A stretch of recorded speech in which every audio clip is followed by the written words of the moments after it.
Hello everyone, and welcome to a very special video today, a video that not only helps you gain clarity about the toxic relationships in your life, but also hands you a powerful tool to completely change the game. Picture a moment in your life, maybe it was yesterday, last week, or even years ago.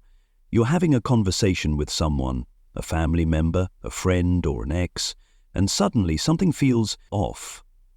They say something that makes you second-guess yourself. They make you feel like you're the one at fault, even though deep down you know you didn't do anything wrong. They twist the story, distort reality, and leave you in a state of confusion, wondering, am I going crazy? Am I just imagining all of this? If you've ever felt that way, raise your hand, or at least nod inside, because you are not alone. This isn't random. This isn't your fault. This is the mark of a toxic narcissist. Someone who thrives on manipulation, control, and tearing others down just to feed their own ego. They don't just want your admiration, they want your fear, your self-doubt, and your dependence. They want you trapped in an emotional whirlwind you can't escape from. But today I have some good news for you. You don't have to live like that anymore. With just one sentence, one simple but incredibly powerful sentence that can send a toxic narcissist into panic mode, you can take back control of your life. You don't need to scream, argue, or seek revenge. One sentence, and they'll know their game is over. What is that sentence? I'll reveal it in this video. But more importantly, I'll show you why it works, how to use it, and how to protect yourself from these people for good. We're going to dive deep into the mind of a narcissist, uncover how they operate, and arm you with the knowledge to not only survive, but rise above them. If you're ready to change the way you deal with toxic relationships, hit that subscribe button and turn on the notification bell right now. Don't miss a second, because this insight could be the key that unlocks the chains you didn't even know you were carrying. All right, let's begin.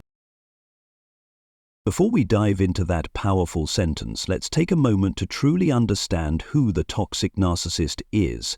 We're not talking about someone who just loves to brag about their accomplishments or post selfies all day on social media. No, we're talking about a different kind of person entirely, a dangerous kind, a destructive kind, someone who can quietly wreck your life if you don't spot them early.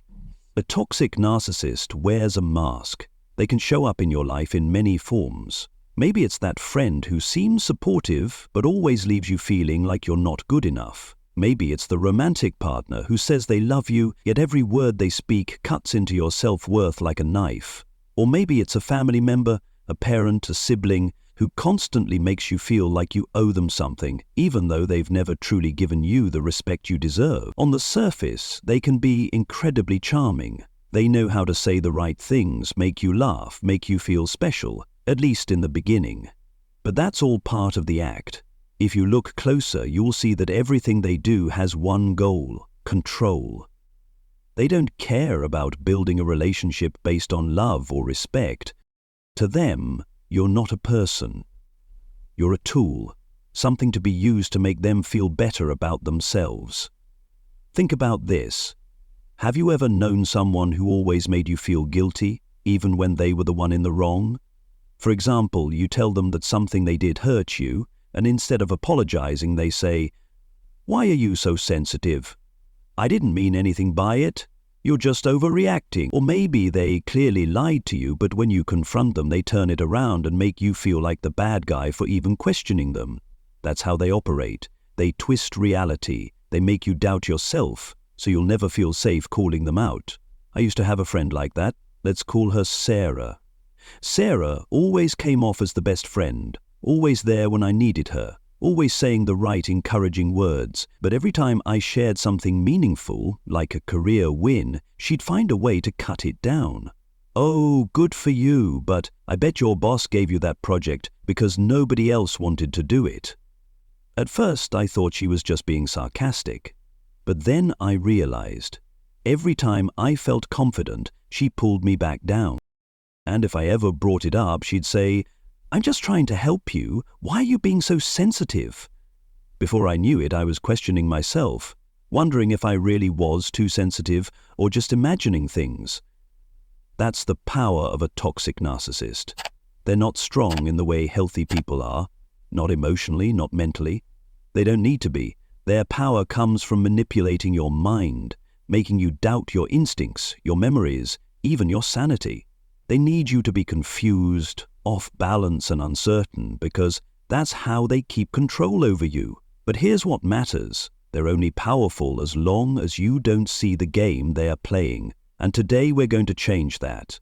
Let me ask you this. Have you ever had someone in your life like that? Someone who made you feel small, insecure, even though you knew deep down you didn't deserve to be treated that way? If so, drop a comment below and share your story.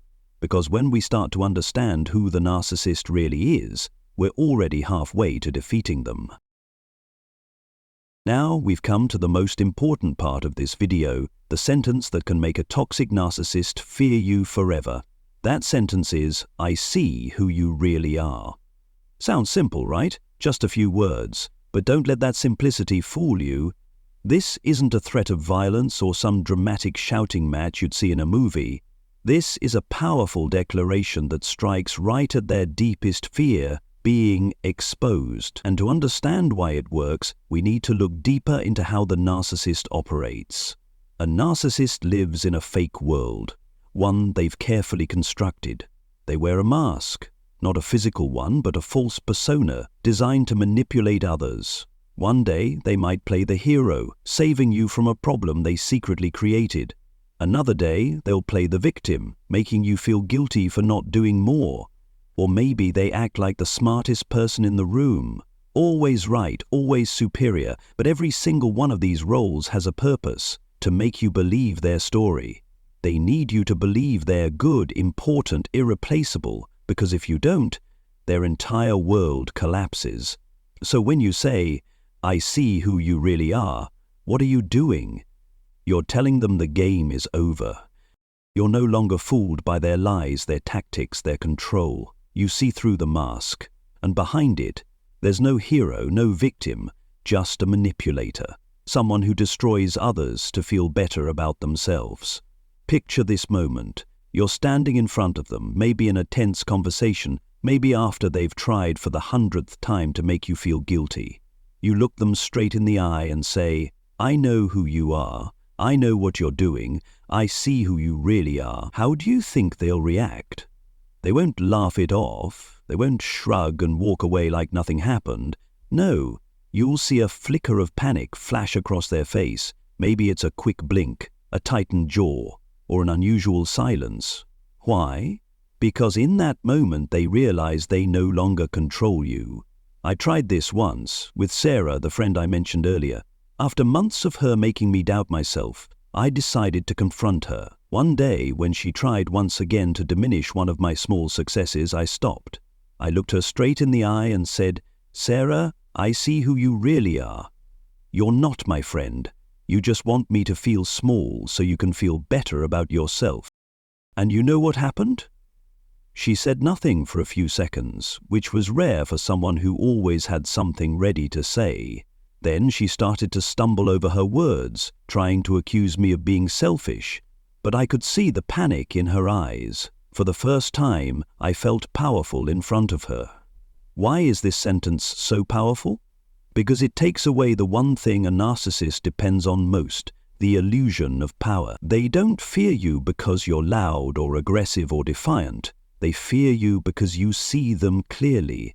They fear you because you've recognized the lies they live on. And knowledge, true awareness, is something they cannot manipulate. Think about this. Every time they made you doubt yourself, every time they made you feel guilty, they were controlling the narrative.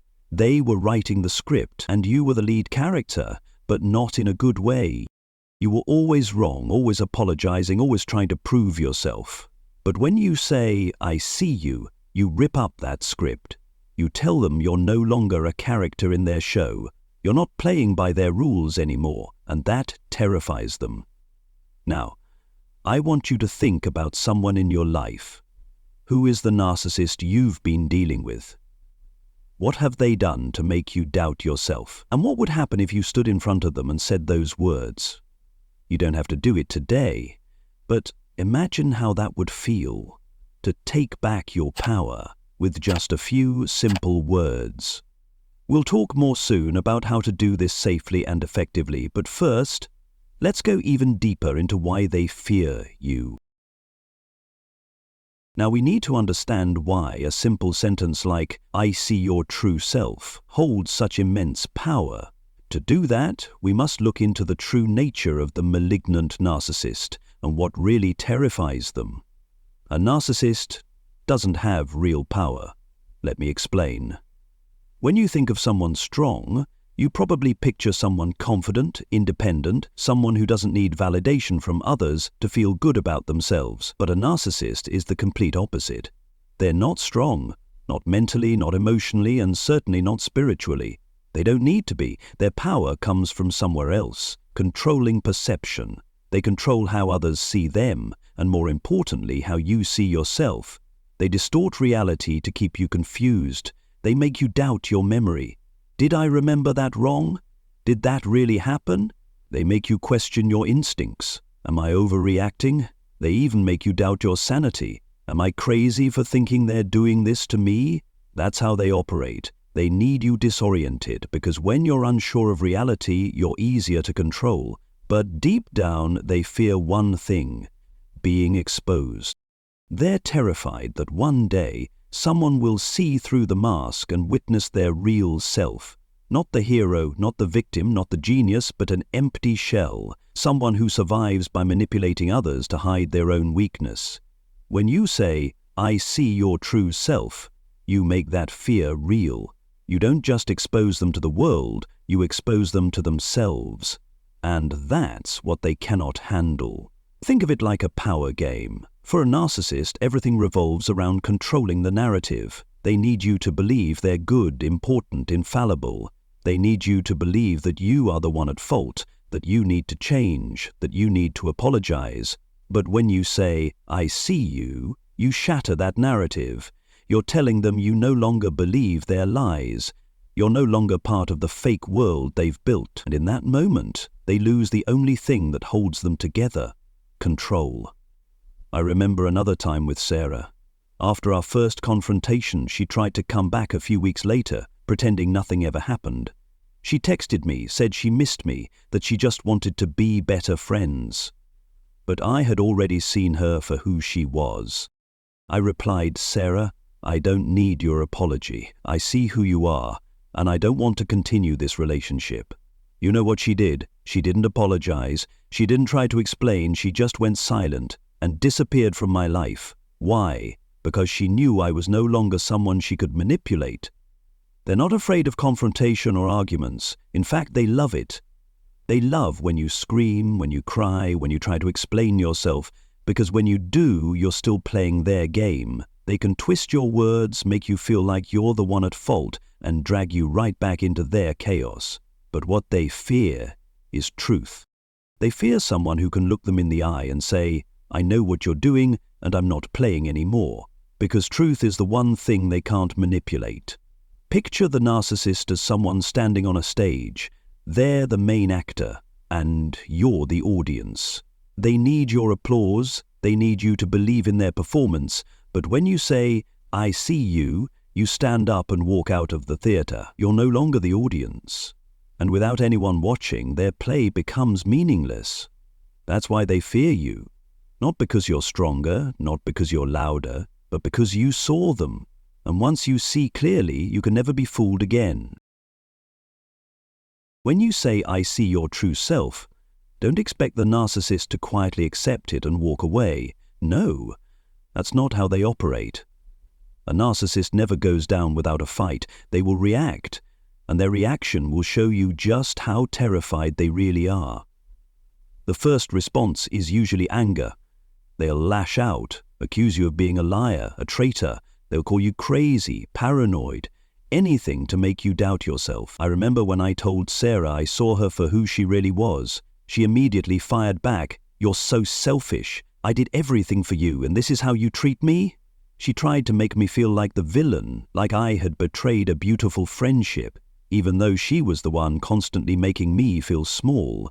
But that wasn't strength, that was panic. That was the reaction of someone who realized they were losing control. If rage doesn't work, they'll switch tactics. They may play the victim. They'll cry, say you misunderstood them, that you're hurting them. They'll try to guilt you into coming back. I saw this with an ex, let's call him Mike. When I told him I knew he was manipulating me, he didn't explode. Instead, he sat down, put his face in his hands and said, "I can't believe you think that about me. All I ever wanted was to love you, and now you're making me feel like a monster." For a second, I almost wavered. I wondered if I was being too harsh, but then I realized that was his game. He wasn't actually hurt, he just wanted me to feel guilty enough to stay. And if neither anger nor victimhood works, they'll go even further. They might turn to others, spreading rumors about you, telling people you're the problem. They'll go to mutual friends, family or co-workers, painting you as unstable, disloyal, dramatic. With Sarah, after I cut ties, I heard from a friend that she'd been telling everyone I had suddenly gone crazy and abandoned her for no reason. With Mike, he told our friends that I was the one who was controlling and toxic. A complete reversal of the truth. They do this to isolate you, to make sure that even if they can't control you directly, they can still control how others see you. So, what are all these reactions? Desperation. They don't lash out because they're strong. They lash out because they know that if you stop believing in their game, they have nothing left. But here's what you need to remember. No matter what they do, it's not a sign of power. It's a sign of fear. They fear you because you see them, and they can't bear that. Think about it like this. When a child has their favorite toy taken away, what do? They scream, they cry, they try to grab it back. That's what the narcissist does too. When you say, "I see you," you're taking away their favorite toy, their control over you, and they'll do anything to get it back. But if you stand firm, if you refuse to be pulled back in, they have no choice but to let go. I want you to be prepared for this. If you choose to confront the narcissist in your life, they will react. They'll try to make you doubt yourself, try to make you feel guilty, try to isolate you, but that's not a reason to stop. It's a reason to keep going, because their reaction is the proof that you're doing the right thing. So what should you do when the narcissist reacts this way? How can you use the words "I see your true self" without getting pulled back into their spiral? The answer isn't to fight or to try and prove them wrong. The real victory comes from refusing to play their game at all. First, don't argue with them. They are masters at twisting words. If you try to explain or defend yourself, they'll use your own words against you. With Sarah, after the first confrontation, I tried to explain why I felt hurt. But she twisted everything I said and accused me of always assuming the worst in people. I realized arguing with her was pointless. She didn't care about truth, she only wanted to win, so I stopped. I didn't argue anymore, and that's when she started losing her power. Second, don't justify yourself. You don't owe them an explanation. The narcissist wants you to feel like you have to prove yourself, like you need to apologize for seeing them clearly. But you don't. With Mike, when he tried to guilt-trip me, I didn't explain. I simply said, "Mike, I see who you are, and I'm done." He tried to drag me into a long debate, but I refused. I didn't give him the opportunity to twist my words. And most importantly, don't react. Whether they scream, cry, or try to guilt you, hold your ground. This is the hardest part, but also the most important. A narcissist needs your reaction, anger, sadness, fear, to stay in control. When I cut off Sarah, she texted me dozens of times, from apologies to accusations. I didn't respond. With Mike, he called, emailed, even showed up at my door. I didn't open it. I gave them nothing. And that's when they began to give up. When you say you have no power over me and truly believe it, you take away everything they have. They'll try everything to pull you back in, from sweet words to cruelty. They may fake change, apologize, or even threaten you, but if you don't waver, if you refuse to let them control your emotions, they'll have no choice but to walk away. Think of it like a psychological battle. They want you to feel like you need them, like you can't live without their approval. But when you refuse to react, you send a clear message. I don't need you. You have no power over me. And that's what terrifies them most. They don't leave because they want to. They leave because they have to. Because when you stop giving them power, they have nothing left to hold on to. I want you to practice this right now. Think about the narcissist in your life. Picture them trying to pull you back in, maybe with fake apologies, maybe with harsh accusations. Now imagine yourself saying, I see who you are, and you have no power over me. Feel the strength in those words. You don't have to say them out loud. Just believe them, because when you believe them, they will feel it, and they will know the game is over. When you do this, when you say, I see your true self and stand your ground, what happens? You become free. Once you see them for who they truly are, you can't go back. You're no longer their victim, no longer the one being manipulated. You hold the power now. They don't fear you because you're physically or mentally stronger. They fear you because you no longer need them. When you say, I see you, and actually live by those words, you break the chains they once used to bind you. You no longer wait for them to change because you know they never will. You no longer hope for an apology or accountability because you know they're incapable of offering either. You accept them for who they are, and in doing so, you set yourself free. I remember that feeling when I finally cut ties with Sarah and Mike. With Sarah, after I stopped responding to her texts, she disappeared. With Mike, after I refused to open the door, he gave up too. At first, I felt empty, like I had lost a part of myself. But then I realized I hadn't lost anything. I had reclaimed myself. I no longer questioned my own reality every day. I no longer felt guilty for things I didn't do. I was free. Not because they changed, but because I changed the way I saw them. Try this today. Think about the narcissist in your life, the one who made you doubt yourself, who made you feel small. Picture them in your mind and say, I see your true self. You don't need to say it out loud. Just feel the power in those words. And then imagine saying, you have no power over me. Let those words sink in. Let them remind you that you don't need their approval, their presence, or anything from them. This is the path to freedom. It's not an easy one, because they will test you, they will try to pull you back, but when you stay strong, when you refuse to play their game, you'll discover something powerful. You're stronger than you ever realized, and they know it. That's why they fear you. This is what I want you to take with you after this video. The malignant narcissist is not invincible. They are only powerful when you believe in the false world they create. But now, you know the truth. You have the words, I see your true self, and you have the power to use them. You don't need to scream, you don't need to argue, you don't need revenge. All you need is to see them clearly, refuse their game, and live your own life. They fear you because you're someone they can't control. They fear you because you've seen through them, and once you see clearly, you can never be fooled again. Don't let them pull you back. Stand in your power and live the life you deserve, a life free from manipulation, self-doubt, and fear. If this video helped you better understand the narcissist in your life, leave a like and share it with someone who needs to hear this. I want to hear your story. Drop a comment below and let me know how you've faced a narcissist, or what you plan to do after watching this video. And don't forget to hit subscribe and join our community, because we're stronger together as we face these challenges head on.